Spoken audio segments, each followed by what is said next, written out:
धन्यवाद दी प्रिय भाई भौणी माने प्रभु जीशु ख्रीष्ट विवाद विषय नुहति विश्वास विषय नुहति प्रभु जीशु ख्रीष्ट विवाद विषय नुहति विश्वास विषय अटे बाइबल रे जहा गुड़िक लेखा देछि लेखा देछि जेपरि आपण आ मु पढ़िबु आ परित्राण पाई आज आम सत्य समाचार रे प्रभु जीशु ख्रीष्टंकर विषय आम अध्ययन करवा प्रसंग होछि जीशु ख्रीष्टंक अज्ञात 18 वर्षर सत्यता जीशु ख्रीष्टंक अज्ञात 18 वर्षर सत्यता जो माने किछि जानती ना जीशु के विषय से गोटे कथा कहती जीशु ख्रीष्ट 12 वर्ष रु 30 वर्ष मध्य कोठी थिले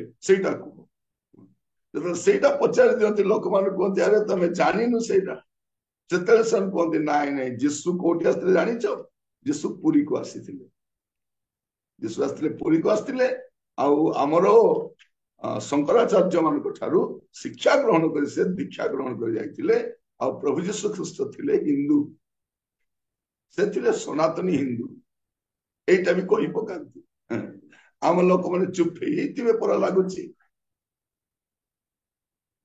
प्रिय भाई भौणी माने प्रभु जीशु किए थिले बाइबल प्रकाश करनी आमे कहूतिले आपण गुडी पुस्तक खोलंतु जहन 20 पर्व तार 30 आ 31 यीशु शिष्य मानक साक्षात रे एही परि अनेक ओ विभिन्न प्रकार आश्चर्य कर्म साधन कले से सबु एही पुस्तक रे लेखा होई नाही किंतु तुम्हे माने जेपरि विश्वास कर जे यीशु ईश्वरंक पुत्र ख्रीष्ट अटंती पुनि विश्वास करी जेपरि तुम्हे माने ताहांक नाम रे जीवन प्राप्त हुओ एथि निमंते समस्त लेखा जाय अछि कोन पे लेखा अछि जेपरि आपण पढिबे जानिबे आ विश्वास करिबे आ कोन जीवन प्राप्त हेबे एथि पे लेखा अछि विनष्ट हेबे से लेखा नै आ बाइबल गुडे विषय प्रकाश करे आ गुडे विषय नीरव मध्य रही किंतु नीरवता मध्य सुधा आप सत्यता पाइबे आज माने जीशु ख्रीष्टंकर अज्ञात 18 वर्षर सत्यता को आमे अध्ययन करबा पे जिबा आ सेटा अध्ययन करू करू आमे संपूर्ण भाव में जीशु ख्रीष्टंकर जगतर रोहणी कालर 33 वर्षर समस्त विषय को आमे ध्यान करू ए वाक्य को आपण निजे सुनिबे आपण जत्तिकी रिलेटिव को जानी छथि से क्रिश्चियन होतु कि अन क्रिश्चियन होतु आपण पठांतु आ जदि आपण तो यूट्यूब चैनल अछि यूट्यूब चैनल रे भी पकान ए वाक्य को जत्तिकी यूट्यूब चैनल रे पकई परिबे पकांतु कारण मु एटा को मोनेटाइजेशन करि नै जे आपण को ये कोटिबु किछि कोटिबो नै आपण आराम रे आपण को चैनल रे पकई परिबे लोक जानिबा दरकार जे जीशुंकर से 18 वर्ष से कोठी काटी प्रभु जीशु ख्रीष्ट इतिहास रे बा भूगोल रे ऐतिहासिक भाव रे कि भौगोलिक भाव रे केबे भी भारत को आसीना आ प्रभु जीशु ख्रीष्टंकर भारत को आसीबार प्रश्न भी नथिला को पंडित पाखर शिक्षा ग्रहण करबा आसीबार आवश्यक नथिला काहे कि प्रभु जीशु ख्रीष्टंकर जन्म समय रे ही पंडित माने तांको प्रणाम करबा जे जो शिशु जीशु को पंडित माने पूर्व देश कहले भारत मध्य बुझाउची पूर्व देशर पंडित माने दल ही की जे माने एस्ट्रोलॉजी विषय जानती से माने तारा को देखी समस्त विषय गणना कर जानती से माने प्रणाम करबा को जाय तो जो शिशु जीशु को पंडित माने प्रणाम करबा को जाइछंती से शिशु जीशु बड़ होला परे बहु पंडित पाखरे शिक्षा ग्रहण करबा का आसीबे नै आ जीशु ख्रीष्टकर कोनोसी शिक्षा कोनोसी भारतर पंडित बा दार्शनिक बा शंकराचार्य बा धर्मगुरु सहित मिसे नै तांकर आश्चर्य कर्म अनन्य थिला जीशुकर जन्म आश्चर्य थिला तांकर शिक्षा भी आश्चर्य थिला तांकर कार्य भी आश्चर्य थिला तांकर जीवन भी आश्चर्य थिला ଆଉ ତାଙ୍କର ମୃତ୍ୟୁ ମଧ୍ୟ ଆଶ୍ଚର୍ଯ୍ୟ। ଆଉ ମୃତ୍ୟୁ ପରେ ସେ ତୃତୀୟ ଦିବସରେ ପୁନରୁତ୍ଥିତ ହୋଇଥିଲେ। ଭାରତର କୌଣସି ବ୍ୟକ୍ତି ଏପରିକି କୌଣସି ଦେବଦେବୀ ବା କୌଣସି ଶଙ୍କରାଚାର୍ଯ୍ୟ ବା କୌଣସି ଧର୍ମଗୁରୁ ମରିକରି ଉଠି ନାହାନ୍ତି ଯେ ତାଙ୍କଠୁ ବିଦ୍ୟା ଶିଖିବେ। ଆଉ ମୁଁ ଆଜି ଆପଣଙ୍କୁ ଧର୍ମଶାସ୍ତ୍ର ବାଇବଲରେ ଯାହା ଯାହା ଲେଖା ଯାଇଛି ତାଙ୍କର ଜନ୍ମରୁ ତାଙ୍କର ସ୍ୱର୍ଗାରୋହଣ ପର୍ଯ୍ୟନ୍ତ ପ୍ରତିଟି ବିଷୟ ଟିକିନିକି ଭାବରେ କହିବା ପାଇଁ ଚାହେଁ। ଆଉ ଏଇଟା ପ୍ରତ୍ୟେକ ଖ୍ରୀଷ୍ଟିଆନ ଜାଣିବା ଦରକାର। ଆଉ ପ୍ରତ୍ୟେକ ଯେଉଁମାନେ ଯୀଶୁକୁ ବିଶ୍ୱାସ କରନ୍ତି ନାହିଁ ସେମାନେ ବି ଜାଣିବା ଦରକାର।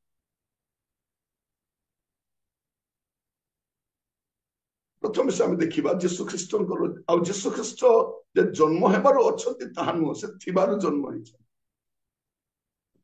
ତାଙ୍କ ଦ୍ୱାରା ସମସ୍ତ ବିଶ୍ୱ ସୃଷ୍ଟି ହେଲା। ଆମେ ପ୍ରଥମେ ସେ ପଦଟା ପଢିଯିବା, ଯୋହନ ତାର ପ୍ରଥମ ଅଧ୍ୟାୟ 3 ପଦ। ଯୋହନ ପ୍ରଥମ ଅଧ୍ୟାୟ ତାର 3 ପଦ। ତାହାଙ୍କ ଦ୍ୱାରା ସମସ୍ତ ସୃଷ୍ଟ ହେଲା, ଆଉ ଯେ ସମସ୍ତ ସୃଷ୍ଟ ହୋଇଅଛି ସେଥିମଧ୍ୟରୁ ଗୋଟିଏ ସୁଦ୍ଧା ତାହାଙ୍କ ବିନା ସୃଷ୍ଟ ହୋଇନାହିଁ। ଏଇଠି ଆମେ ଜାଣୁଛୁ ଯେ ପ୍ରଭୁ ଯୀଶୁ ଖ୍ରୀଷ୍ଟ କିଏ? ସେ ସୃଷ୍ଟିକର୍ତ୍ତା ଅଟନ୍ତି। ସେ କିଏ ଅଟନ୍ତି? ସେ ସୃଷ୍ଟିକର୍ତ୍ତା ଅଟନ୍ତି। ସେ ସୃଷ୍ଟିକର୍ତ୍ତା। ଆଉ ସେ କଣ କଲେ? ସେ ଦେହ ଧାରଣ କରି ଜଗତକୁ ଆସିଲେ।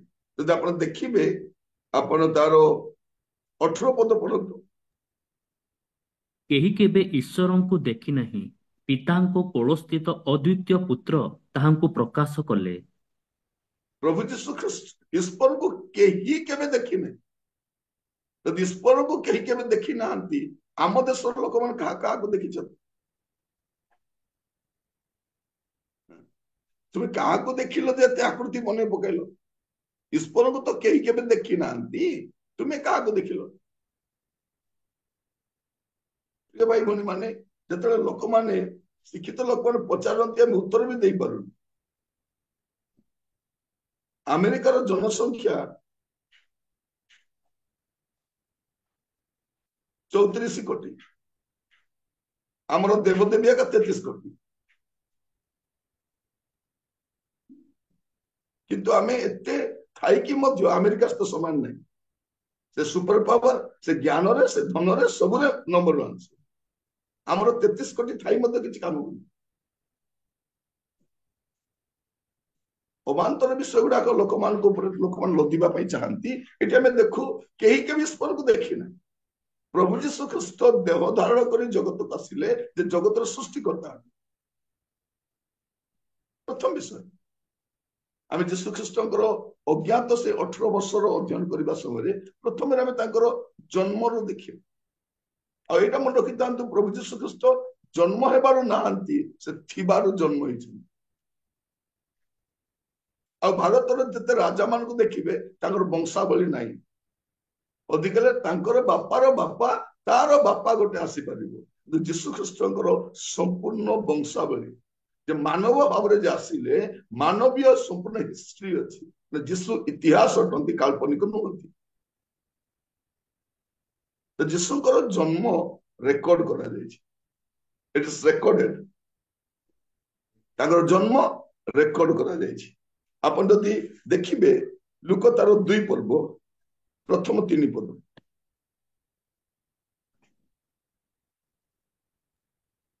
ସେ ସମୟରେ ସମସ୍ତ ସାମ୍ରାଜ୍ୟବାସୀଙ୍କ ନାମ ଲେଖାଯିବା ନିମନ୍ତେ କାଇସର ଅଗଷ୍ଟଙ୍କ ଠାରୁ ଆଜ୍ଞା ଘୋଷଣା କରାଗଲା। ସୁରିଆର ଶାସନକର୍ତ୍ତା କିରଣୀୟଙ୍କ ସମୟରେ ପ୍ରଥମ ଥର ଏହି ନାମ ଲେଖା ହୋଇଥିଲା। ସେଥି ନିମନ୍ତେ ସମସ୍ତେ ନାମ ଲେଖାଇବା ପାଇଁ ଆପଣା ଆପଣା ନଗରକୁ ଯାଉଥିଲେ।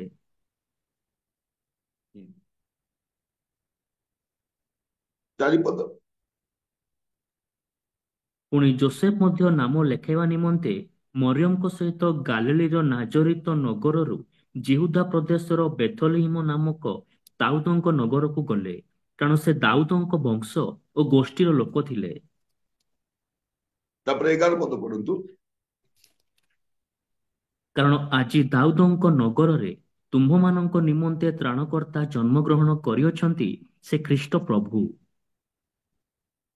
ପ୍ରଭୁ ଯୀଶୁ ଖ୍ରୀଷ୍ଟଙ୍କର ଜନ୍ମ ଏଠି ରେକର୍ଡ କରୁଛନ୍ତି ଲୁକ। ଲୁକ ଜଣେ ବୈଦ୍ୟ ଥିଲେ, ଡକ୍ଟର ଥିଲେ, ତା ସହିତ ଇତିହାସ ଲେଖିବା ବ୍ୟକ୍ତି ବି ଥିଲେ, ହିଷ୍ଟୋରିଆନ ଥିଲେ। ଆଉ ଯୀଶୁ ଖ୍ରୀଷ୍ଟଙ୍କର ସମ୍ପୂର୍ଣ୍ଣ ଇତିହାସକୁ ସେ ଲେଖୁଛନ୍ତି, ସମ୍ପୂର୍ଣ୍ଣ ଜୀବନୀକୁ ଲୁକ ତାଙ୍କର 2ଟି ପୁସ୍ତକରେ ଲେଖୁଛନ୍ତି। ଲୁକ 2ଟି ପୁସ୍ତକ ଲେଖିଛନ୍ତି। ସେ ଜଣେ ଅଣଜିହୁଦୀ ଥିଲେ, ଆଜିର ଭାଷାରେ କହିଲେ ଅଣଖ୍ରୀଷ୍ଟିଆନ ଥିଲେ। ଯେତେବେଳେ ପ୍ରଭୁଙ୍କୁ ଜାଣିଲେ, ସେ ଯୀଶୁ ଖ୍ରୀଷ୍ଟଙ୍କର ଜନ୍ମରୁ ଆରମ୍ଭ କରି ଯୀଶୁ ଖ୍ରୀଷ୍ଟଙ୍କର ସ୍ୱର୍ଗାରୋହଣ ଆଉ ଦ୍ୱିତୀୟ ଆଗମନ ସବୁ ବିଷୟ ସେ ଲେଖନ୍ତି। କମ୍ପ୍ଲିଟ ହିଷ୍ଟ୍ରି ଲେଖନ୍ତି, କମ୍ପ୍ଲିଟ ଜୀବନୀ ଲେଖନ୍ତି। ତ ଏଇଠି ଆମେ ଦେଖୁଛୁ, ଯାହା ପଢିଲୁ ଲୁକ 2 ପର୍ବ ତାର 1 ପଦରୁ 4 ପଦ ଆଉ 11 ପଦରେ ପ୍ରଭୁ ଯୀଶୁ ଖ୍ରୀଷ୍ଟଙ୍କର ଜନ୍ମ ରେକର୍ଡ ହେଇଛି। ସେ ବେଥଲିହିମରେ ଜନ୍ମଗ୍ରହଣ କଲେ, ନାଜରିତର ବେଥଲିହିମରେ। ଆଉ ଏଇଟା ମଧ୍ୟ ଜନ୍ମଗ୍ରହଣ କରିବେ ବୋଲିକି ମିଖା ତାର 5 ପର୍ବ 2 ପଦରୁ ଆଗରୁ ଲେଖା ହେଇଛି, 550 ବର୍ଷ ପୂର୍ବରୁ। ଆଉ ପ୍ରଭୁ ଯୀଶୁ ଖ୍ରୀଷ୍ଟ ସେଇଠି ଜନ୍ମଗ୍ରହଣ କଲେ। ଏଇଟା ପ୍ରଥମ ବିଷୟ ରେକର୍ଡ କରନ୍ତି। ତାପରେ 2 ପର୍ବ 21 ପଦ, ଲୁକ 2 ପର୍ବ 21 ପଦ। ତାହାଙ୍କୁ ସୁନ୍ନତ କରିବା ସକାଶେ ଅଷ୍ଟମ ଦିନ ଉପସ୍ଥିତ ହୁଅନ୍ତେ ତାହାଙ୍କର ନାମ ଯୀଶୁ ଦିଆଗଲା। ଏହି ନାମ ତାହାଙ୍କ ଗର୍ଭସ୍ଥ ହେବା ପୂର୍ବରୁ ଦୂତଙ୍କ ଦ୍ୱାରା ଦିଆଯାଇଥିଲା। ପ୍ରଭୁ ଯୀଶୁ ଖ୍ରୀଷ୍ଟ ଏହି ସ୍ଥାନରେ ଅଷ୍ଟମ ଦିନରେ ସୁନ୍ନତ ହୋଇଛନ୍ତି। ଯିହୁଦୀ ମାନଙ୍କର ରୀତି ଅନୁସାରେ, ପରମ୍ପରା ଅନୁସାରେ ଅଷ୍ଟମ ଦିନରେ ଯୀଶୁଙ୍କର ଜନ୍ମ କଥା ଲେଖାଯାଉଛି, ଆଉ ଅଷ୍ଟମ ଦିନରେ ସେ ସୁନ୍ନତ ହେଲେ। ଆଉ ତାଙ୍କୁ ସେଇ ଦିନ ତାଙ୍କୁ ନାମ ବି ଦିଆଯାଉଛି, ନାମକରଣ କରାଯାଉଛି, ଯୀଶୁ ଦିଆଯାଉଛି। ଆଉ ଯୀଶୁ ଏଇଟା ଲୋକମାନେ ଦେଇନାହାନ୍ତି, ଯୀଶୁ ନାମଟା ଲୋକମାନେ ଦେଇନାହାନ୍ତି।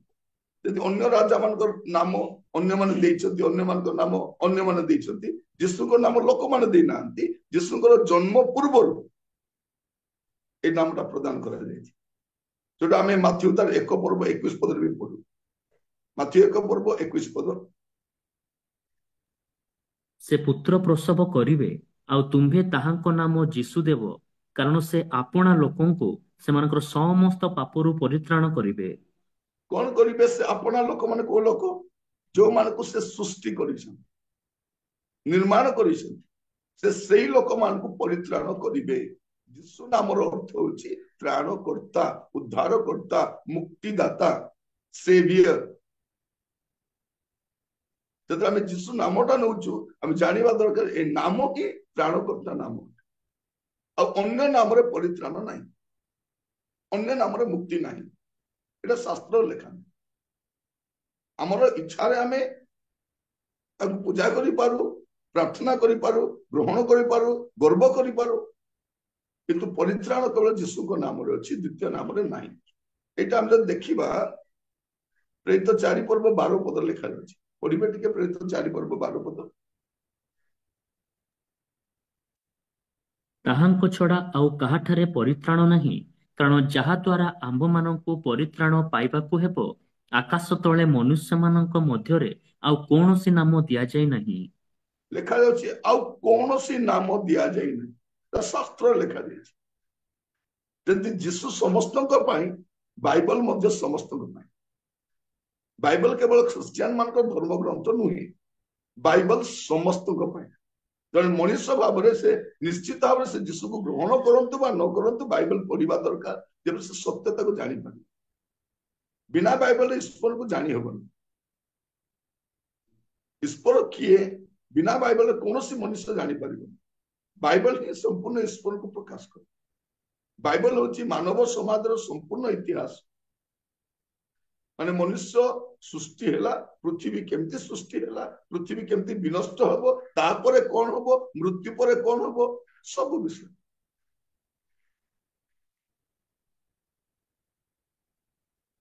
ମନୁଷ୍ୟ କେମିତି ସୃଷ୍ଟି ହେଲା, ଧୂଳିରୁ ତିଆରି ହେଲା।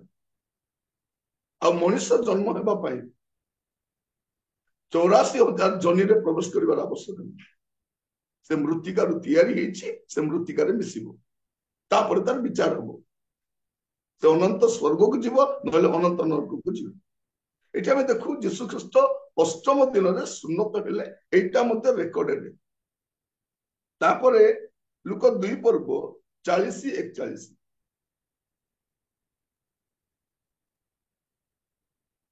ଆଉ ଶିଶୁ ବୃଦ୍ଧି ପାଇବାକୁ ଲାଗିଲେ ଓ ଜ୍ଞାନରେ ପୂର୍ଣ୍ଣ ହେଉ ହେଉ ଶକ୍ତିମାନ ହେଲେ। ପୁଣି ଈଶ୍ୱରଙ୍କ ଅନୁଗ୍ରହ ତାହାଙ୍କ ଉପରେ ଥିଲା। ତାହାଙ୍କ ପିତାମାତା ପ୍ରତିବର୍ଷ ନିସ୍ତାର ପର୍ବ ସମୟରେ ଜିରୁସାଲମକୁ ଯାଉଥିଲେ। ଏଠି 12 ବର୍ଷ କଥା ଲେଖା ହେଇଛି।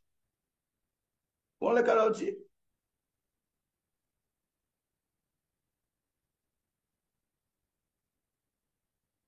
ଆପଣ 40, 41, 42 ବି ପଢିଲେ, ଆଉ ଥରେ ପଢନ୍ତୁ 40, 41, 42।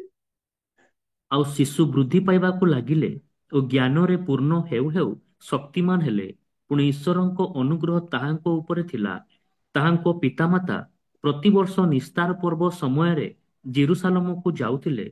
ତାହାଙ୍କର 12 ବର୍ଷ ସମୟରେ ସେମାନେ ପର୍ବର ରୀତି ଅନୁସାରେ ସେଠାକୁ ଯାତ୍ରା କଲେ। ପ୍ରଭୁ ଯୀଶୁ ଖ୍ରୀଷ୍ଟଙ୍କୁ ସେମାନେ ପ୍ରତିବର୍ଷ, ଏବେ 12 ବର୍ଷ ବୟସରେ, ଏବେ ଦେଖିଲୁ ଆମେ ଯୀଶୁଙ୍କର ଜନ୍ମ ଲେଖା ଯାଉଛି, ଅଷ୍ଟମ ଦିନ ସୁନ୍ନତ ହେଲେ, ଆଉ 12 ବର୍ଷ ବୟସରେ ସେ କୋଉଠି ଆସିଛନ୍ତି?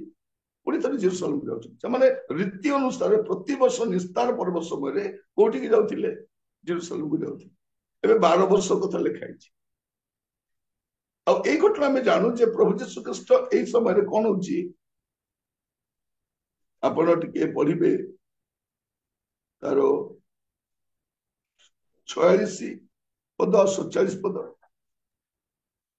3 ଦିନ ପରେ ସେମାନେ ତାହାଙ୍କୁ ମନ୍ଦିରରେ ପାଇଲେ। ସେ ପଣ୍ଡିତମାନଙ୍କ ମଧ୍ୟରେ ବସି ସେମାନଙ୍କ କଥା ଶୁଣୁଥିଲେ ଓ ସେମାନଙ୍କୁ ପ୍ରଶ୍ନ ପଚାରୁଥିଲେ। ଆଉ ଯେତେ ଲୋକ ତାହାଙ୍କ କଥା ଶୁଣୁଥିଲେ ସମସ୍ତେ ତାହାଙ୍କ ବୁଦ୍ଧି ଓ ଉତ୍ତରରେ ଆଚମ୍ବିତ ହେଉଥିଲେ। ପ୍ରଭୁ ଯୀଶୁ ଖ୍ରୀଷ୍ଟ 12 ବର୍ଷ ବୟସରେ ସେ ପଣ୍ଡିତ ମାନଙ୍କ ସହିତ କଥା ହେଲେ, ପଣ୍ଡିତ ମାନେ ନିରୁତ୍ତର ହେଉଥିଲେ, ଆଚମ୍ବିତ ହଉଥିଲେ। ପଣ୍ଡିତ ମାନଙ୍କ ସହିତ ଯୋଉ ଯୀଶୁ 12 ବର୍ଷ ବୟସରେ ବସି ଆଲୋଚନା କରିପାରୁଛନ୍ତି, ସେ ଓଡିଶାକୁ ଆସିବାର ଆବଶ୍ୟକ ନାହିଁ। ଆପଣ ଯଦି ଇତିହାସ ବି ପଢିବେ ବା ଭୂଗୋଳ ବି ଦେଖିବେ, ପ୍ରଭୁ ଯୀଶୁ ଖ୍ରୀଷ୍ଟ ଭୌଗୋଳିକ ଭାବରେ ମଧ୍ୟ କେବେ ମଧ୍ୟ ସେ ଭାରତକୁ ଆସିନାହାନ୍ତି। ଏଠି ଆମେ ଦେଖୁ ଯେ ପ୍ରଭୁ ଯୀଶୁ ଖ୍ରୀଷ୍ଟ 12 ବର୍ଷ ବୟସ ତାଙ୍କୁ ଜେରୁସାଲେମକୁ ନିଆଗଲା। ଆଉ ସେଇଠି ସେ ପ୍ରାୟ 3 ଦିନ ପର୍ଯ୍ୟନ୍ତ ଭିଡ ସକାଶେ ଖୋଜି ପାରିଲେ ନାହିଁ। ଏମାନେ ଭାବିଲେ ଯେ ପ୍ରଭୁ ଯୀଶୁ ସମସ୍ତ ଆସି ଯାଇଛନ୍ତି, ସେମାନେ ଗୁଡେଇ ବାଟ ଆସିଲେ, ପୁଣି ଫେରିକି ଗଲା ପରେ ଯୀଶୁଙ୍କୁ ସେମାନେ ମନ୍ଦିରରେ ଦେଖା ପାଉଛନ୍ତି। ତାପରେ ସେମାନେ ବ୍ୟତିବ୍ୟସ୍ତ ହେବାରୁ ସେମାନେ ପୁଣି ଥରେ ଯୀଶୁଙ୍କୁ ସାଥିରେ ନେଇକି ଗଲେ। ଆଉ ନେଇକି ଗଲା ପରେ କଣ ହଉଛି ଆପଣ ଦେଖିବେ, 51 ପଦ ଆଉ 52 ପଦ ପଢନ୍ତୁ। ଲୁକ 2 ପର୍ବ 51, 52। ପରେ ସେ ସେମାନଙ୍କ ସାଙ୍ଗରେ ବାହୁଡ଼ି ନାଜରିତକୁ ଆସିଲେ ଓ ସେମାନଙ୍କର ବଶୀଭୂତ ହୋଇ ରହିଲେ। ପୁଣି ତାହାଙ୍କ ମାତା ଏହି ସମସ୍ତ କଥା ସାବଧାନ ରୂପେ ଆପଣା ହୃଦୟରେ ରଖିଲେ। ଆଉ ଯୀଶୁ ଜ୍ଞାନରେ ଓ ଶରୀରରେ ପୁଣି ଈଶ୍ୱରଙ୍କ ଓ ମନୁଷ୍ୟମାନଙ୍କ ଅନୁଗ୍ରହରେ ବୃଦ୍ଧି ପାଇଲେ। ପ୍ରଭୁ ଯୀଶୁ ଖ୍ରୀଷ୍ଟ କଣ କଲେ? ସେ 12 ବର୍ଷ ବୟସରୁ ବାହୁଡି ଆସିଲା ପରେ ସେ ନାଜରିତରେ ରହିଲେ। ସେ ରହିଲେ ସେଠି 12 ବର୍ଷରୁ ସେ 30 ବର୍ଷ ପର୍ଯ୍ୟନ୍ତ ସେ ନାଜରିତରେ ହିଁ ରହିଛନ୍ତି। ଆଉ ସେ କଣ କରିଛନ୍ତି ରହିକି? ମାର୍କ ତାର 6 ପର୍ବ 3 ପଦରେ ଦେଖିବେ, ମାର୍କ 6 ପର୍ବ 3 ପଦ। ଏ କି ସେଇ ବଢେଇ ନୁହେଁ? ଏ କି ମରିୟମର ପୁଅ, ଆଉ ଯାକୁବ, ଯୋଶୀ, ଜିହୁଦା ଓ ସିମୋନର ଭାଇ ନୁହେଁ? ପୁଣି ଏହାର ଭଉଣୀମାନେ କି ଏଠାରେ ଆମ୍ଭମାନଙ୍କ ସାଙ୍ଗରେ ନାହାନ୍ତି? ଆଉ ସେମାନେ ତାହାଙ୍କଠାରେ ବିଘ୍ନ ପାଇଲେ। ପ୍ରଭୁ ଯୀଶୁ ଖ୍ରୀଷ୍ଟଙ୍କର ଜନ୍ମ ପରେ, କାରଣ ପ୍ରଭୁ ଯୀଶୁ ଖ୍ରୀଷ୍ଟଙ୍କର ଜନ୍ମ ହିଁ ପବିତ୍ର ଭାବରେ ହେଇଥିଲା, ପବିତ୍ର ଆତ୍ମାଙ୍କ ଦ୍ଵାରା ହେଇଥିଲା। କିନ୍ତୁ ତାପରେ ଯୋସେଫ ମରିୟମଙ୍କ ଦ୍ଵାରା ଅନେକ ପୁତ୍ର ସନ୍ତାନ ଜାତ ହେଇଥିଲେ, ତାର ରେକର୍ଡ ସେଠି ଲେଖାଯାଉଛି, ଏମାନେ ଥିଲେ।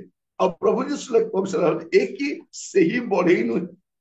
ଯେହେତୁ ଯୋସେଫ ବଢେଇ କାର୍ଯ୍ୟ କରୁଥିଲେ, ତେଣୁ ପ୍ରଭୁ ଯୀଶୁ ଖ୍ରୀଷ୍ଟ ମଧ୍ୟ ବଢେଇ କାର୍ଯ୍ୟ କରୁଛନ୍ତି। ସେ କାର୍ଯ୍ୟ ସେ କରୁଛନ୍ତି, ଆଉ ତାହା କରି ସେ ପରିବାରର ଅନ୍ୟ ସଦସ୍ୟ ମାନଙ୍କର ଯତ୍ନ ସେ ନେଉଛନ୍ତି। ଯେହେତୁ ବଡ ପୁଅ ଭାବରେ ତାଙ୍କର ଦାୟିତ୍ୱ ଥିଲା ପରିବାରର ଯତ୍ନ ନେବା, ତେଣୁ ସେ କଣ କରୁଛନ୍ତି? ସେ ବଢେଇ କାର୍ଯ୍ୟ କରି ଯତ୍ନ ନେଉଛନ୍ତି। କେତେ ବର୍ଷ? 12 ବର୍ଷରୁ 30 ବର୍ଷ ପର୍ଯ୍ୟନ୍ତ ସେ ନାଜରିତରେ ରହିଲେ ଆଉ ବଢେଇ କାର୍ଯ୍ୟ କଲେ, ବଢେଇ କାର୍ଯ୍ୟ କରୁଥିଲେ। ଏ କି ସେହି ବଢେଇ ନୁହେଁ? 12 ବର୍ଷର ବଢେଇ ନୁହେଁ। 12 ବର୍ଷର ବଢେଇ ବିଷୟରେ ଲୋକ 12 ବର୍ଷର କିଏ ବଢେଇ କାମ କରେ ନାହିଁ। 12 ବର୍ଷରୁ 30 ବର୍ଷ ପର୍ଯ୍ୟନ୍ତ ଯୋଉ 18 ବର୍ଷ से नाजरेथ रहिले मरियमकर ଆଉ ତାଙ୍କର ସେ ଯୋଉ ଭାଇ ଭଉଣୀ ମାନେ ଥିଲେ ସେମାନଙ୍କ ପ୍ରତ୍ୟେକଙ୍କର ସେ ଯତ୍ନ ନେଲେ ଆଉ ଲୋକମାନେ ତାଙ୍କ ବିଷୟ କହୁଥିଲେ ଏ କି ସେଇ ବଢେଇ ନୁହେଁ। ତ ଏଇ 12 ବର୍ଷର 18 ବର୍ଷ ସେ କୋଉଠି ଯାଇନାହାନ୍ତି, ନାଜରେଥ ରହିଲେ ଆଉ ବଢେଇ କାର୍ଯ୍ୟ କରୁଥିଲେ। ତାପରେ ପରବର୍ତ୍ତୀ ବିଷୟ ଲୁକ ଲେଖୁଛନ୍ତି, ଲୁକ କମ୍ପ୍ଲିଟ ବିଷୟ ଲେଖୁଛନ୍ତି। ଯେହେତୁ 12 ବର୍ଷରୁ 18 ବର୍ଷରେ ସେ ବଢେଇ କାର୍ଯ୍ୟ କଲେ ଆଉ ସେଗୁଡାକ ପ୍ରାଞ୍ଜଳ ଭାବରେ ଲେଖିବା ଆଉ ଆବଶ୍ୟକ ନାହିଁ। ତେଣୁ ସେ ଖାଲି ଏତିକି ଲେଖିଲେ ଗଲେ ବଶୀଭୂତ ହେଇକି ରହିଲେ, 12 ବର୍ଷ ଗଲେ ରହିଲେ ଆଉ 30 ବର୍ଷ ପର୍ଯ୍ୟନ୍ତ ସେ ବଢେଇ କାର୍ଯ୍ୟ କରି ସେଠି ରହିଲେ। ତାପରେ ପରବର୍ତ୍ତୀ ବିଷୟ ଲୁକ ଲେଖୁଛନ୍ତି ଆଉ କଣ ହେଲା ତାପରେ, ଲୁକ 3 ପର୍ବ 21 ପଦ। ସମସ୍ତ ଲୋକ ବାପ୍ତିଜିତ ହେଲା ଉତ୍ତାରେ ଯୀଶୁ ମଧ୍ୟ ବାପ୍ତିଜିତ ହୋଇ ପ୍ରାର୍ଥନା କରୁଥିବା ସମୟରେ ଆକାଶ ଉନ୍ମୁକ୍ତ ହେଲା। ଏଇଠି ଆମେ ଦେଖୁଛୁ ଯେ ପ୍ରଭୁ ଯୀଶୁ ଖ୍ରୀଷ୍ଟ ଏବେ ବାପ୍ତିଜିତ ହେବା ପାଇଁ ଆସୁଛନ୍ତି। କେତେ ବର୍ଷ ବୟସରେ? ତାଙ୍କର 30 ବର୍ଷ ବୟସରେ ସେ ବାପ୍ତିଜିତ ହେବା ପାଇଁ ସେ ଏବେ ଆସୁଛନ୍ତି। ତାଙ୍କର ବାପ୍ତିସ୍ମ ବି ରେକର୍ଡେଡ ହେଇଛି, ବାପ୍ତିସ୍ମ ତାଙ୍କର ସୁନ୍ନତ ବି ରେକର୍ଡେଡ ହେଇଛି ଆଉ ତାଙ୍କର ବାପ୍ତିସ୍ମ ମଧ୍ୟ ରେକର୍ଡ କରାଯାଇଛି। ତାପରେ ଆପଣ ଦେଖିବେ 3 ପର୍ବ 23 ପଦ। ଯୀଶୁ କାର୍ଯ୍ୟ ଆରମ୍ଭ କରିବା ସମୟରେ ତାହାଙ୍କୁ ପ୍ରାୟ 30 ବର୍ଷ ବୟସ ହୋଇଥିଲା। ଲୋକଙ୍କ ଧାରଣା ଅନୁସାରେ ସେ ଯୋସେଫଙ୍କ ପୁତ୍ର, ଯୋସେଫ ଏଲିଙ୍କ ପୁତ୍ର। ଏଠି ଆମେ ଦେଖୁଛୁ କଣ, ପ୍ରଭୁ ଯୀଶୁ ଖ୍ରୀଷ୍ଟ 30 ବର୍ଷ ବୟସରେ କଣ କଲେ? ସେବା କାର୍ଯ୍ୟ ଆରମ୍ଭ କଲେ। ଯୀଶୁଙ୍କର ଜନ୍ମ ରେକର୍ଡ କରାଯାଇଛି, ତାଙ୍କର ଅଷ୍ଟମ ଦିନ ସୁନ୍ନତ ହେବା ବି ଲେଖାଯାଇଛି, 12 ବର୍ଷ ବୟସର କଥା ଲେଖାଯାଇଛି। 12 ବର୍ଷରୁ 30 ବର୍ଷ ନାଜରେଥରେ ବଢେଇ ଭାବରେ ରହିଲେ। ଲୋକମାନେ ଜାଣିଲେ ଏ କି ସେଇ ବଢେଇ ନୁହେଁ। ନାଜରେଥରେ ଅନେକ ବଢେଇ ଥିଲେ କିନ୍ତୁ ଏଇ ବଢେଇ ସମସ୍ତଙ୍କ ଭିନ୍ନ ଥିଲେ। ଏ ବଢେଇ କାହାକୁ ଠକନ୍ତି ନାହିଁ, ମିଛ କୁହନ୍ତି ନାହିଁ, କାମ ଠିକରେ କରନ୍ତି ଆଉ ଉଚିତ ସମୟରେ ଲୋକକୁ ଦିଅନ୍ତି। ଆଉ ସେଇଥିପାଇଁ ସେ ନାଜରେଥରେ ସମସ୍ତେ ତାଙ୍କୁ ଜାଣିଥିଲେ ଏଇଟା ସେଇ ବଢେଇ। ସେଇ ବଢେଇ, ସେ କୋଉଠି ଯାଇନାହାନ୍ତି, ବଢେଇ ଭାବରେ ରହିଲେ। ତାପରେ 30 ବର୍ଷ ବୟସରେ ସେ କଣ କରିଛନ୍ତି, ତା ପୂର୍ବରୁ ସେ ବାପ୍ତିସ୍ମ ହେଲେ ଆଉ 30 ବର୍ଷ ବୟସରେ ସେବା କାର୍ଯ୍ୟ ଆରମ୍ଭ କଲେ। ତାପରେ 4 ପର୍ବ 1 ପଦ। ଯୀଶୁ ପବିତ୍ର ଆତ୍ମାରେ ପୂର୍ଣ୍ଣ ହୋଇ ଜର୍ଦ୍ଦନରୁ ବାହୁଡ଼ିଲେ ଏବଂ 40 ଦିନ ପର୍ଯ୍ୟନ୍ତ ଆତ୍ମାଙ୍କ ଦ୍ୱାରା ପ୍ରାନ୍ତରରେ ଚାଳିତ ହୋଇ ଶୟତାନ କର୍ତ୍ତୃକ ପରୀକ୍ଷିତ ହେଉଥିଲେ। ତ ଏବେ 40 ଦିନର ପ୍ରଭୁ ଯୀଶୁ ଖ୍ରୀଷ୍ଟଙ୍କର ଉପବାସ ମଧ୍ୟ ସେ ରେକର୍ଡ କରୁଛନ୍ତି। ପ୍ରଭୁ ଯୀଶୁ ଖ୍ରୀଷ୍ଟ ମଣିଷ ଭାବରେ ଯୋଉ ଜଗତରେ ଆସି ରହିଲେ ତାର ସବୁ କଥା ପ୍ରାଞ୍ଜଳ ଭାବରେ ଲୁକ ଲିପିବଦ୍ଧ କରୁଛନ୍ତି। ମୁଁ ପୁଣି କହି ରଖେ, ଏଇଟା ଆପଣଙ୍କର ଖ୍ରୀଷ୍ଟିଆନ ବନ୍ଧୁ ମାନଙ୍କୁ, ଅଣଖ୍ରୀଷ୍ଟିଆନ ବନ୍ଧୁ ମାନଙ୍କୁ ବି ଦିଅନ୍ତୁ, ସେମାନେ ଯୀଶୁଙ୍କ ବିଷୟରେ ଜାଣନ୍ତୁ। ଆଉ ପୁଣି କହିବା ପାଇଁ ଚାହେଁ, ଯଦି ଆପଣମାନଙ୍କ ୟୁଟ୍ୟୁବ ଚ୍ୟାନେଲ ଅଛି ପକାନ୍ତୁ, ସମସ୍ତେ ଯେପରି ଜାଣିବେ। ଏଇଟା ମନିଟାଇଜେସନ କରିନାହିଁ, ପୁଣି କହିବା ପାଇଁ ଚାହେଁ ଏଇ ଚ୍ୟାନେଲଟାକୁ ଯେକୌଣସି ଲୋକ ମଧ୍ୟ ଏଇଟାକୁ ନିଜର ଚ୍ୟାନେଲରେ ପକାଇ ପାରିବେ, ସେୟାର କରିପାରିବେ। ଏଇଟା ଆପଣଙ୍କ ଉପରେ ନିର୍ଭର କରୁଛି। ଆମେ ଜାଣିବା ଦରକାର, ଆମେ ବି ଜାଣିବା ଦରକାର, ସେମାନେ ବି ଜାଣିବା ଦରକାର। ଯୀଶୁ କାହାଣୀ ନୁହନ୍ତି, ଯୀଶୁ କଳ୍ପିତ କାହାଣୀ ନୁହନ୍ତି, ଯୀଶୁ ପୌରାଣିକ ବି ନୁହନ୍ତି, ଯୀଶୁ ଐତିହାସିକ ଅଟନ୍ତି, କମ୍ପ୍ଲିଟଲି ଟ୍ରୁଥ। ଆଉ ସମସ୍ତ ବିଷୟ ଆମେ ଜାଣିବା ଦରକାର। ଯୀଶୁଙ୍କର ଜଗତର ରହଣୀ କାଳ ବିଷୟରେ ଆମେ ତାହା ଜାଣିବା ଦରକାର। ଯୀଶୁ କିଏ ଜାଣିବା ସମସ୍ତଙ୍କର ଅଧିକାର ରହିଛି। ଆଉ ଏଇଠି ଆମେ ଦେଖୁ ଯୀଶୁ 30 ବର୍ଷ ବୟସରେ କାର୍ଯ୍ୟ ଆରମ୍ଭ କଲେ। ତାପରେ କାର୍ଯ୍ୟ ଆରମ୍ଭ କରିବା ପୂର୍ବରୁ 40 ଦିନ ଉପବାସ କଲେ। ତ ଆମେ ଦେଖୁଥିଲୁ ଯେ ପ୍ରତି ନିସ୍ତାର ପର୍ବରେ ଯୋସେଫ ଆଉ ମରିୟମ ଯୀଶୁଙ୍କୁ ନିସ୍ତାର ପର୍ବ ପାଇଁ ନେଇକି ଯାଉଥିଲେ। ଯେହେତୁ ସେ ଛୋଟ ଥିଲେ 12 ବର୍ଷ ପର୍ଯ୍ୟନ୍ତ ନେଇଗଲେ ଆଉ 12 ବର୍ଷରୁ 18 ବର୍ଷ ପର୍ଯ୍ୟନ୍ତ ଯୀଶୁ ନିଜେ ଯାଇଥିଲେ। ତାପରେ ବଳକା 3ଟି 30 ବର୍ଷ ହେଇଛି ଏବେ, ଆଉ ବଳକା 3ଟି ନିସ୍ତାର ପର୍ବ ଆମେ ଯୋହନ ପୁସ୍ତକରେ ଦେଖିପାରିବା। ଆଉ 3 ବର୍ଷର କଥା ଆପଣ ଦେଖିବେ, ଯୋହନ ତାର 2 ପର୍ବ 13 ପଦ। ଯୋହନ 2:13 ସେତେବେଳେ ଯିହୁଦୀମାନଙ୍କର ନିସ୍ତାର ପର୍ବ ସନ୍ନିକଟ ହୋଇଥିଲା, ଆଉ ଯୀଶୁ ଜେରୁସାଲେମକୁ ଗଲେ। ଏଇଟା ପ୍ରଭୁ ଯୀଶୁ ଖ୍ରୀଷ୍ଟଙ୍କ ସେବା କାର୍ଯ୍ୟ ଆରମ୍ଭର ପ୍ରଥମ ନିସ୍ତାର ପର୍ବ। ପ୍ରଥମ ନିସ୍ତାର ପର୍ବ ପ୍ରଭୁ ଯୀଶୁ ଖ୍ରୀଷ୍ଟ ମଶାଙ୍କର ବ୍ୟବସ୍ଥାକୁ ସଫଳ କରିବାକୁ ଆସିଥିବାରୁ ସେ ନିସ୍ତାର ପର୍ବ ପାଳନ କରିବା ପାଇଁ ସେ ଜେରୁସାଲେମକୁ ଯାଉଛନ୍ତି। ପ୍ରଥମଟା ଯୋଉଟା ଆମେ ଲେଖୁଛୁ ତାଙ୍କ ପରବର୍ତ୍ତୀ ବୟସ 31 ବର୍ଷ ବୟସର ସେ ନିସ୍ତାର ପର୍ବ ପାଳନ କରିବା ପାଇଁ ଜେରୁସାଲେମକୁ ଯାଉଛନ୍ତି। ପ୍ରଥମଟା ଲେଖା ହଉଛି 31 ବର୍ଷ। ତାପରେ ଯୋହନ 6 ପର୍ବ ତାର 4 ପଦ। ସେତେବେଳେ ଯିହୁଦୀମାନଙ୍କ ନିସ୍ତାର ପର୍ବ ନିକଟବର୍ତ୍ତୀ ଥିଲା। ଏଇଟା ହଉଛି ଦ୍ୱିତୀୟ ନିସ୍ତାର ପର୍ବ, ମାନେ ଯୀଶୁ ଖ୍ରୀଷ୍ଟଙ୍କର 32 ବର୍ଷ। ଯୀଶୁ ଖ୍ରୀଷ୍ଟଙ୍କର 32 ବର୍ଷ। ମୁଁ ଆପଣଙ୍କୁ ତାଙ୍କର ଜନ୍ମରୁ ଏବେ 32 ବର୍ଷ ଜାଣିଛି। ଆଉ ୟା ମଧ୍ୟରେ ତାଙ୍କର ଅଜ୍ଞାତ 18 ବର୍ଷ କଥା ବି କହିଲି, ଯାହା ସେ ନାଜରିତରେ ବଢେଇ ଭାବରେ କାର୍ଯ୍ୟ କଲେ। ଏଇଟା ଆମେ ଦେଖୁଛୁ ତାଙ୍କର 32 ବର୍ଷ କଥା। ତାପରେ ଯୋହନ 11 ପର୍ବ 55 ପଦ।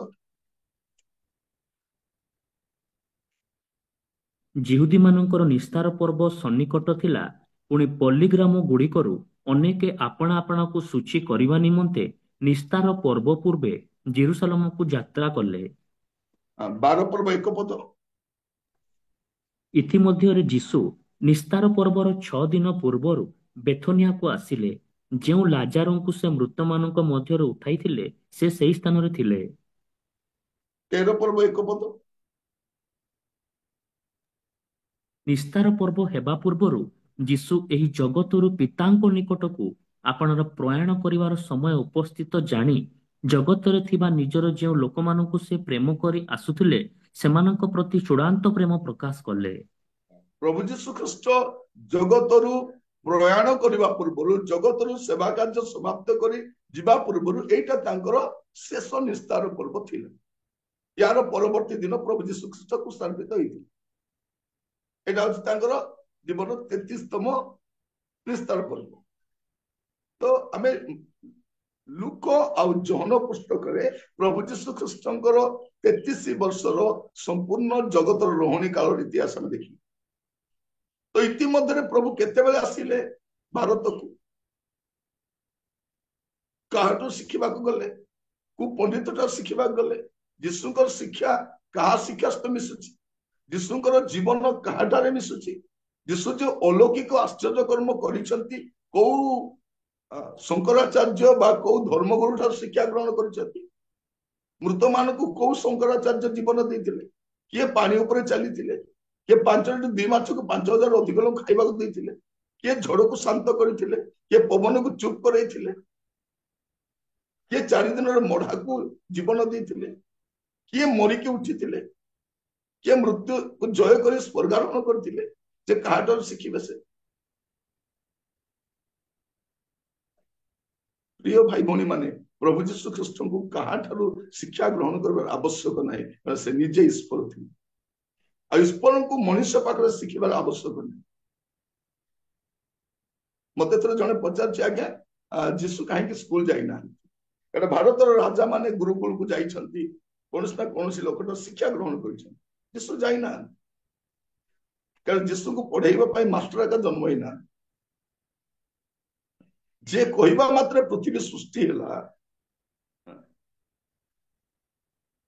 ଏ ବିଶ୍ୱ ସୃଷ୍ଟି ହେଇଛି, ସେ କାହା ପାଖକୁ ଶିଖିବାକୁ ଯିବ? ସେ ତ ଈଶ୍ୱର ଅଟନ୍ତି। ଏଠି ଆମେ ଦେଖୁଛୁ ତାଙ୍କର 33 ବର୍ଷର ସମ୍ପୂର୍ଣ୍ଣ ବିଷୟ। ତାପରେ ତ ଆମେ ଦେଖୁଛୁ ଲୁକ ତାର 23 ପର୍ବ ଦେଖନ୍ତୁ, ଲୁକ 23 ପର୍ବ ତାର 33 ପଦ। ଆଉ ସେମାନେ କପାଳ ନାମକ ସ୍ଥାନରେ ଉପସ୍ଥିତ ହୋଇ ସେଠାରେ ତାହାଙ୍କୁ କ୍ରୁଶରେ ଚଢାଇଲେ। ପୁଣି ଦୁଷ୍କର୍ମକାରୀମାନଙ୍କ ମଧ୍ୟରୁ ଜଣକୁ ଦକ୍ଷିଣରେ ଓ ଅନ୍ୟ ଜଣକୁ ବାମରେ କ୍ରୁଶରେ ଚଢାଇଲେ। এই ନିସ୍ତାର ପର୍ବ ପରେ ତ ସେ ରାତ୍ରରେ ଯୀଶୁଙ୍କୁ ଧରିଲେ, ଆଉ ପରବର୍ତ୍ତୀ ଦିନ ଆଣି ତାଙ୍କୁ କଣ କରୁଛନ୍ତି? କ୍ରୁଶାର୍ପିତ କରୁଛନ୍ତି। ଯୀଶୁଙ୍କୁ ଆଣି କଣ କରୁଛନ୍ତି? କ୍ରୁଶାର୍ପିତ କଲେ। ତାପରେ ଆପଣ ଦେଖିବେ 46 ପଦ। ଆଉ ଯୀଶୁ ଉଚ୍ଚ ସ୍ୱରରେ ଡାକି କହିଲେ, ହେ ପିତା, ତୁମ୍ଭ ହସ୍ତରେ ମୁଁ ଆପଣାର ଆତ୍ମା ସମର୍ପଣ କରୁଅଛି। ଏହା କହି ସେ ପ୍ରାଣତ୍ୟାଗ କଲେ। କୃଷାର୍ପିତ ହେଲେ ଆଉ ପ୍ରାଣ ତ୍ୟାଗ କଲେ, ମାନେ ମୃତ୍ୟୁ ଭୋଗ କଲେ। ଅନେକେ କଣ କୁହନ୍ତି, ନାଇଁ ପ୍ରଭୁ ଯୀଶୁ ଖ୍ରୀଷ୍ଟ ମରି ନଥିଲେ, ସେ ମୂର୍ଚ୍ଛାଇ ଯାଇଥିଲେ, ଆଉ ତାଙ୍କର ଶିଷ୍ୟମାନେ ତାକୁ ଚୋରି କରିକି ନେଇଗଲେ। ତାଙ୍କର ମୃତ୍ୟୁ ମଧ୍ୟ ରେକର୍ଡେଡ ଅଛି। ଏଇଟା ଓଡିଶା ସରକାର କି ଭାରତ ସରକାର ନୁହେଁ ଯେ ଭୁଲ ତଥ୍ୟ ଗୁଡାକ ଦେଇକି ଭୁଲ ରିପୋର୍ଟ ବନାଯିବ। ଏଇଟା ରୋମିଓ ସରକାର, ତାଙ୍କର ସମସ୍ତ ବିଷୟ ଏତେ କଠୋର ନୀତି ନିୟମ ମଧ୍ୟରେ ହୁଏ, ତାର କୌଣସି ଡକୁମେଣ୍ଟ ରଙ୍ଗ ନୁହେଁ, କୌଣସି ଡକୁମେଣ୍ଟ ରଙ୍ଗ ନୁହେଁ। ତ ଯୀଶୁ ଖ୍ରୀଷ୍ଟ କୃଷାର୍ପିତ ହେଲେ ଆଉ ସେ ମୃତ୍ୟୁ ଭୋଗ କଲେ। ତାପରେ 24 ପର୍ବ ତାର 6 ପଦ ପଢନ୍ତୁ। ଲୁକ ସେ 24 ତାର 6। ସେ ଏଠାରେ ନାହାନ୍ତି, ମାତ୍ର ଉଠିଅଛନ୍ତି। ମନୁଷ୍ୟ ପୁତ୍ରଙ୍କୁ ଯେ ଅବଶ୍ୟ ପାପୀମାନଙ୍କ ହସ୍ତରେ ସମର୍ପିତ ହୋଇ କ୍ରୁଶରେ ହତ ହେବାକୁ ଓ ତୃତୀୟ ଦିବସରେ ପୁନରୁତ୍ଥାନ କରିବାକୁ ହେବ, ଏହି ଯେଉଁ ବାକ୍ୟ ସେ ଗାଲିଲରେ ଥିବା ସମୟରେ ତୁମମାନଙ୍କୁ କହିଥିଲେ, ତାହା ସ୍ମରଣ କର। ସେ ଏଠାରେ ନାହାନ୍ତି, ସେ ଉଠି ଅଛନ୍ତି। ମାନେ ତୃତୀୟ ଦିବସରେ ସେ ମରିକିରି ଉଠିଛନ୍ତି। ଲୋକ ସବୁ କଥା ଲେଖୁଛନ୍ତି, ତାଙ୍କର ଜନ୍ମ ବିଷୟ ଲେଖୁଛନ୍ତି, ତାଙ୍କର ଶିକ୍ଷା ବି ଲେଖୁଛନ୍ତି, ତାଙ୍କର ଆଶ୍ଚର୍ଯ୍ୟ କର୍ମ ଲେଖୁଛନ୍ତି, ଯୀଶୁଙ୍କର ଦୁଃଖ ଭୋଗ, ତାଙ୍କର କୃଷାର୍ପିତ ହେବା, ତାଙ୍କର ସମାଧିସ୍ଥ ହେବା, ଆଉ ସେ ସମାଧିରୁ ଉଠିବା, ସେଇଟା ବି ସେ ଲେଖୁଛନ୍ତି। କେବଳ ସେତିକି ଲେଖୁନାହାନ୍ତି। ଆପଣ 24 ପର୍ବ ତାର 51 ପଦ ଦେଖନ୍ତୁ। ପୁଣି ସେମାନଙ୍କୁ ଆଶୀର୍ବାଦ କରୁ କରୁ ସେ ସେମାନଙ୍କ ଠାରୁ ଅନ୍ତର ହୋଇ ସ୍ୱର୍ଗକୁ ନୀତ ହେଲେ। 40 ଦିନ ପର୍ଯ୍ୟନ୍ତ ଅନେକଙ୍କୁ ସେ ଦର୍ଶନ ଦେଲେ, ଆଉ ଦର୍ଶନ ଦେଲା ପରେ ସେ ସ୍ୱର୍ଗକୁ ନୀତ ହେଲେ।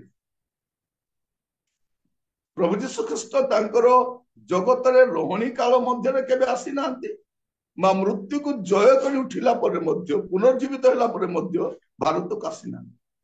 ଭାରତକୁ କିଏ ଆସିଥିଲେ? ଯୀଶୁଙ୍କର ଶିଷ୍ୟ ଥୋମା ଆସିଥିଲେ। କେବେ ଆସିଥିଲେ? AD 52 ସେ ଭାରତକୁ ଆସିଥିଲେ। ମାନେ ଆଜିକୁ 1972 ବର୍ଷ ପୂର୍ବରେ ଯୀଶୁଙ୍କର ଶିଷ୍ୟ ଥୋମା ସେ ଭାରତକୁ ଆସି ପ୍ରଚାର କରିଥିଲେ, ମଣ୍ଡଳୀ ସ୍ଥାପନ କରିଥିଲେ। ସେଇ ସମୟରେ ଖ୍ରୀଷ୍ଟିଆନ ମାନେ ଆରମ୍ଭ ହେଲେ, ଯୀଶୁକୁ ବିଶ୍ୱାସ କରିବା ଲୋକ। ଇଂରେଜ ମାନେ ଯୀଶୁଙ୍କ ବିଷୟରେ ପ୍ରଚାର କରିବାକୁ ଆସିନଥିଲେ, ଇଂରେଜ ମାନେ ବ୍ୟବସାୟ କରିବାକୁ ଆସିଥିଲେ। ଇଷ୍ଟ ଇଣ୍ଡିଆ କମ୍ପାନୀ ବ୍ୟବସାୟ କରିବାକୁ ଆସିଥିଲା, ଆଉ ଇଂରେଜ ମାନେ ଶାସନ କରିବାକୁ ଆସିଥିଲେ, ସେମାନେ ପ୍ରଚାର କରିବାକୁ ଆସିନଥିଲେ। ଯଦି ଆପଣ ଇତିହାସ ପଢିବେ ଜାଣିପାରିବେ ସେ ସମୟର ସେମାନେ ପ୍ରଚାର କାର୍ଯ୍ୟକୁ ବନ୍ଦ ବି କରୁଥିଲେ। କାହିଁକି? ଯଦି ଏମାନେ ପ୍ରଚାର କରିବେ ଆମର ବ୍ୟବସାୟରେ ବାଧା ପାଇବେ। ତେଣୁ ଇଂରେଜ ମାନେ ସାହାଯ୍ୟ କରିନାହାନ୍ତି, ବରଂ ସେବା କାର୍ଯ୍ୟକୁ ବନ୍ଦ କରିବାକୁ ଚେଷ୍ଟା କରୁଛନ୍ତି। ତେଣୁ ଇଂରେଜ ମାନେ ଯୀଶୁଙ୍କର ବିଷୟରେ ଭାରତକୁ କିଛି ନାହିଁ ପ୍ରଚାର କରିବାକୁ ଆସିନଥିଲେ। ତ ପ୍ରଭୁ ଯୀଶୁ ଖ୍ରୀଷ୍ଟଙ୍କର ଏଠାରେ ଆମେ ଦେଖୁଛୁ ସେ ସ୍ୱର୍ଗକୁ ନୀତ ହେଲେ। এইটা ଲେଖିଲା ପରେ ଯେତେବେଳେ ଲୁକ ତାଙ୍କର ଦ୍ୱିତୀୟ ପତ୍ର ଲେଖୁଛନ୍ତି, ପ୍ରେରିତ ପୁସ୍ତକ ଲେଖିବା ସମୟରେ, ପ୍ରେରିତ ତାର 1 ପର୍ବ 11 ପଦ। ପୁଣି ସେମାନେ କହିଲେ, ହେ ଗାଲିଲୀୟ ଲୋକେ, କାହିଁକି ତୁମ୍ଭେମାନେ ଆକାଶ ଆଡ଼କୁ ଚାହିଁ ଠିଆ ହୋଇଅଛ? ଏହି ଯେଉଁ ଯୀଶୁ ତୁମ୍ଭମାନଙ୍କ ନିକଟରୁ ସ୍ୱର୍ଗରେ ଗୃହୀତ ହେଲେ, ତାହାଙ୍କୁ ତୁମ୍ଭେମାନେ ଯେଉଁ ପ୍ରକାରେ ସ୍ୱର୍ଗକୁ ଯିବାର ଦେଖିଲ, ସେ ସେହି ପ୍ରକାରେ ଆଗମନ କରିବେ।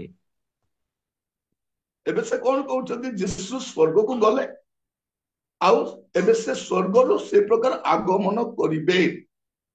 ଲୁକ ଏଇଟା ବି ଲେଖୁଛନ୍ତି, ଖାଲି ଜନ୍ମ କଥା ଲେଖୁନାହାନ୍ତି। ଲୁକ ଯୀଶୁଙ୍କର ଜନ୍ମ ବିଷୟ ଲେଖୁଛନ୍ତି, ଯୀଶୁଙ୍କର ସୁନ୍ନତ ହେବା ବିଷୟ 8ମ ଦିନରେ ଲେଖୁଛନ୍ତି, 12 ବର୍ଷର କଥା ଲେଖୁଛନ୍ତି, ଆଉ 12 ବର୍ଷରୁ 30 ବର୍ଷ ପର୍ଯ୍ୟନ୍ତ ସେ ନାଜରିତରେ ବଢେଇ କାର୍ଯ୍ୟ କଲେ, ସେଇଟା ବି ଲେଖାଯାଉଛି। ତା ସହିତ 30 ବର୍ଷ ହେବା ପରେ ସେ ବାପ୍ତିସ୍ତ ହେଲେ, ଆଉ ସେବା କାର୍ଯ୍ୟ ଆରମ୍ଭ କଲେ।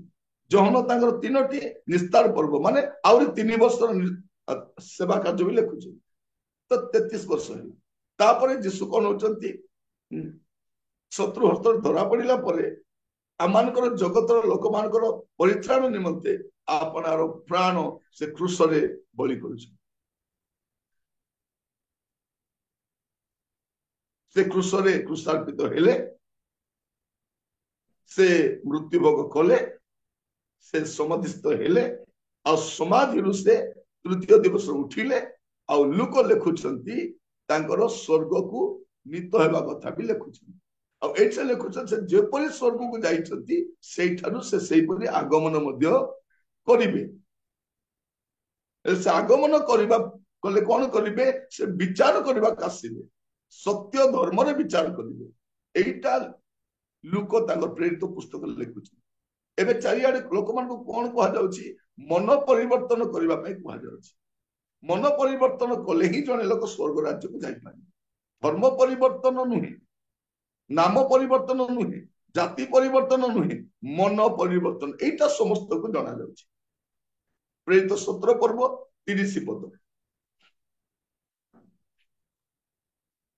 ଈଶ୍ୱର ସେହି ଅଜ୍ଞାନତାର କାଳ ଉପେକ୍ଷା କରିଅଛନ୍ତି ସତ୍ୟ, କିନ୍ତୁ ଏବେ ସେ ସର୍ବତ୍ର ସମସ୍ତ ମନୁଷ୍ୟଙ୍କୁ ମନ ପରିବର୍ତ୍ତନ କରିବା ନିମନ୍ତେ ଜଣାନ୍ତି। एबे से कोन करछथि, समस्त को मन परिवर्तन करबा पई जणाउची। धर्म परिवर्तन नुहे। कोठी भी ख्रिस्टियन माने धर्मांतरीकरण करंती ने। एटा नुआ शब्द बाहर करछथि, धर्मांतरीकरण, कन्वर्सन ऑफ रिलीजन।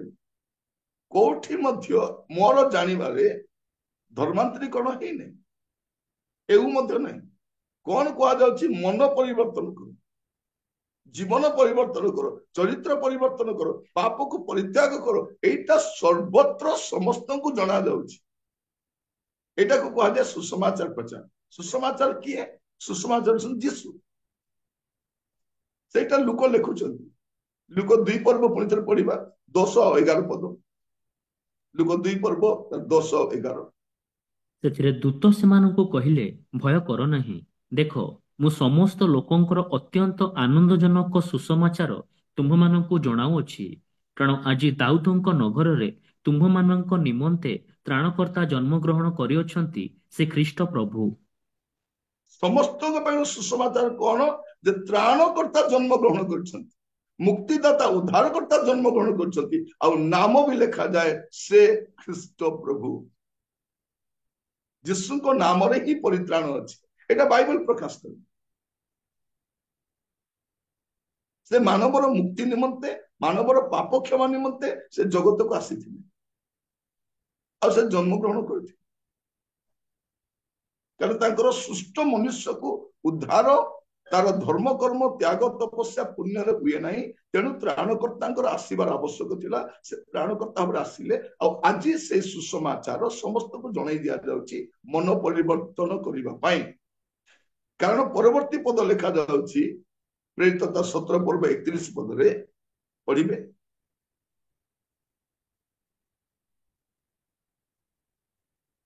प्रेरित 17:31।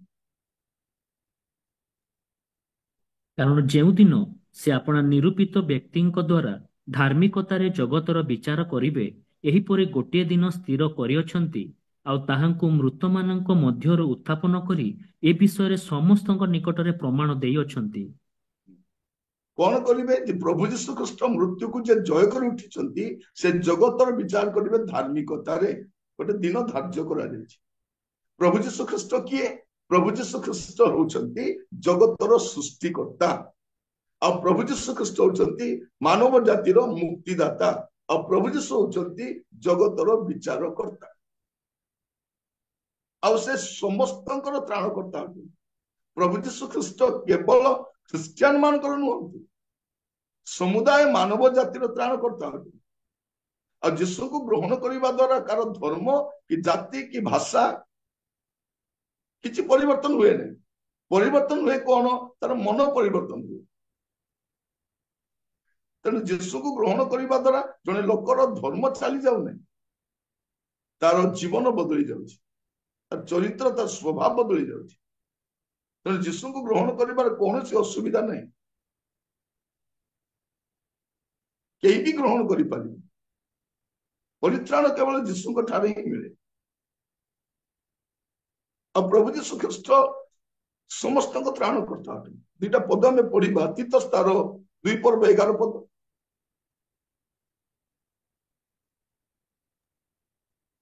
କାରଣ ସମସ୍ତ ମାନବର ପରିତ୍ରାଣ ନିମନ୍ତେ ଈଶ୍ୱରଙ୍କ ଅନୁଗ୍ରହ ପ୍ରକାଶିତ ହୋଇଅଛି। ସମସ୍ତ ମାନବର ପରିତ୍ରାଣ, କେବଳ ଖ୍ରୀଷ୍ଟିଆନ ମାନଙ୍କର, ଜିହୁଦୀ ମାନଙ୍କର ନୁହେଁ। ବେଳେ ବେଳେ ଲୋକମାନେ କଣ କହୁଛନ୍ତି, ଯୀଶୁ ବିଦେଶରୁ ଆସିଥିଲେ। ଅଜ୍ଞାନ ଲୋକମାନେ କହୁଛନ୍ତି ଆମେରିକାରୁ ଆସିଥିଲେ, କିଏ କହୁଛି ଇଂଲଣ୍ଡରୁ ଆସିଥିଲେ। ଯୀଶୁ ଇଂଲଣ୍ଡ କି ଆମେରିକାରୁ ଆସିନଥିଲେ, ଯୀଶୁ ସ୍ୱର୍ଗରୁ ଆସିଥିଲେ। ସେ ସୃଷ୍ଟିକର୍ତ୍ତା ଅଟନ୍ତି, ଯେ ଜଗତର ସୃଷ୍ଟିକର୍ତ୍ତା, ଯେ ମନୁଷ୍ୟକୁ ସୃଷ୍ଟି କରିଛନ୍ତି, ସେ ଦେହ ଧାରଣ କରି ଜଗତକୁ ଆସିଥିଲେ। କୋଉ ଦେଶରୁ ଆସିନାହାନ୍ତି। ସେ ଏ ବିଦେଶୀ ଭଗବାନ ସେ ନୁହନ୍ତି। ଏବେ ସମସ୍ତଙ୍କୁ, ସମସ୍ତ ମାନବର ପରିତ୍ରାଣ ପାଇଁ ଈଶ୍ୱରଙ୍କ ଅନୁଗ୍ରହ ପ୍ରକାଶ କରିଛି। ପ୍ରଥମ ଜହନ 2:2।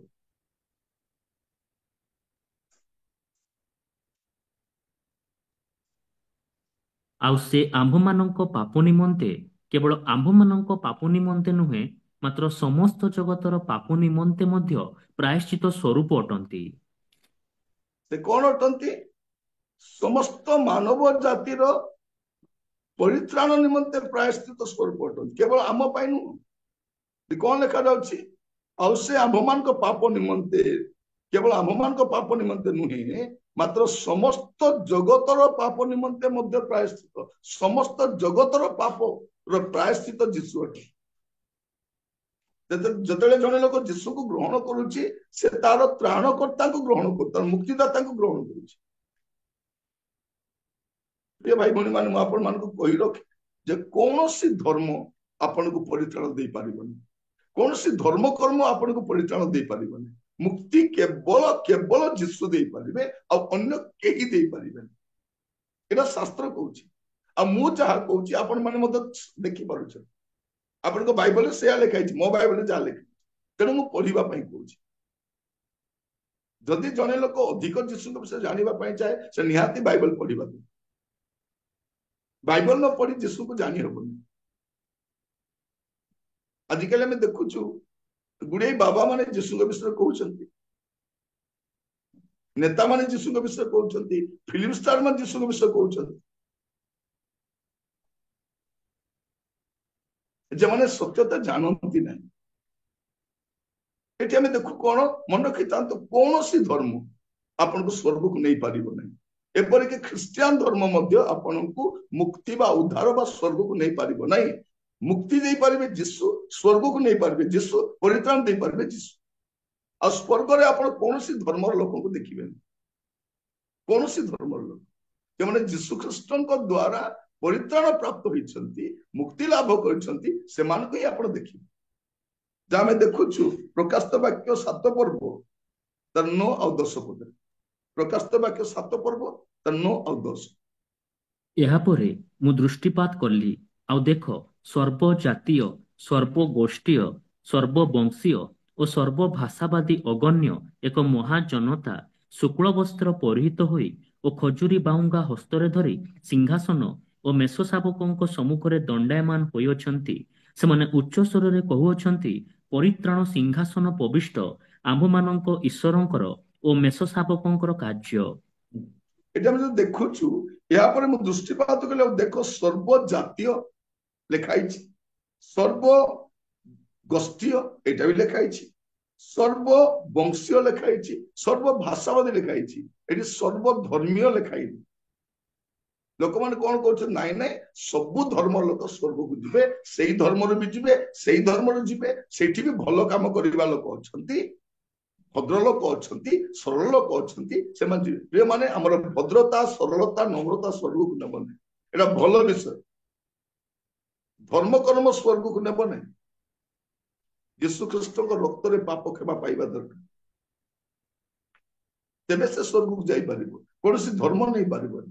ତେଣୁ ଲେଖାଯାଉଛି ସର୍ବ ଜାତୀୟ, ସର୍ବଗୋଷ୍ଠୀୟ, ସର୍ବବଂଶୀୟ, ସର୍ବଭାଷାବାଦୀ, ସର୍ବଧର୍ମୀୟ ଲେଖା ହେଇନି।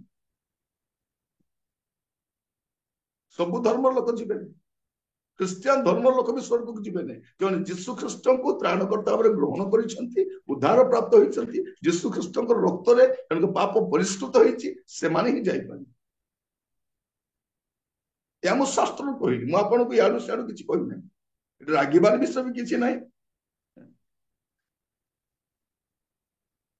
जदि आपण माने अधिक जीशु विषय जानिबा पई चाहंती आपण यूट्यूब रे जांतु आपणकर से कमेंट बॉक्स रे लिखंतु मु जीशु विषय रे एटा जानिबा पई चाहूची गाली दियंतु गाली देले किछ लाभ नहीं गाली दे कार मंगल हेबनी जदि जीशु विषय जानिबा पई चाहउतंती लिखंतु मु जीशु विषय एटा जानिबा पई चाहूची जीशु विषय सेटा जानिबा पई चाहूची आपण लिखि पारंती हम आपण को निश्चित भाव उत्तर देबो निश्चित भाव आपको उत्तर देव जहाँ लेखाई निश्चित भाव जन जहाँ लेखाई नहीं लेखाई जो कहते अज्ञात 18 वर्ष कौटी काटिले आज आम शिक्षा देखिलु 18 वर्ष कौटी काटिले 18 वर्ष कथा मुझे कहना जीशु ख्रीस्ट जगत रोहणी काल 33 वर्षर समस्त बरण मुझे तेणु प्रभु जीशु ख्रीस्ट युक्तितर्कर विषय नुहति विश्वास विषय जे के विश्वास करिवो से विनष्ट न होई परित्राण प्राप्त है प्रभु आपण मान आशीर्वाद करंतु आसंतु प्रार्थना करिबा अनुग्रहकारी पिता परमेश्वर हम आपको धन्यवाद दउछु सत्य समाचार आज से 26 अध्याय पर्यंत हम आसी पारिछु आज अध्याय रे प्रभु यीशु ख्रीष्ट विषय अध्ययन करिया पे देइथिबार धन्यवाद दी प्रभु एई संवाद जेपरि हमर क्रिश्चियन अण क्रिश्चियन जो माने मते सुनिबे प्रभु सेमानको परित्राण निमंते यहा एक सत्य संवाद हो जे सत्य सत्य जानी पारिबे लोक मानकर अबांतर युक्तितर्क अबांतर कथार शिकार न हेबे एथिपई दया कर सहाय्य प्रभु बाइबल में जहाँ लिखित होई अछि हमर परित्राण निमंते अनंत जीवन जेपरि पाई पारिबे प्रत्येक को सहाय्य करो प्रभु आगामी अध्याय रे मते हमन को अनुग्रह करो प्रत्येक को आपण हस्त रखिली दया कर प्रभु जगतर रोहणी काल मध्य जब आम जीवन को सजाड़ी पारिबु अनंत काल प्रस्तुत हो पार आम अनुग्रह मनुष्य थरे जन्म हुए थरे मृत्यु भोग करे तापर तार विचार हुए तार अनंत काल स्वर्ग नचेत नरक काटिबा पड़ो या बुझा साहाय्य कर दया कर प्रार्थना शुणी धन्यवाद जीशु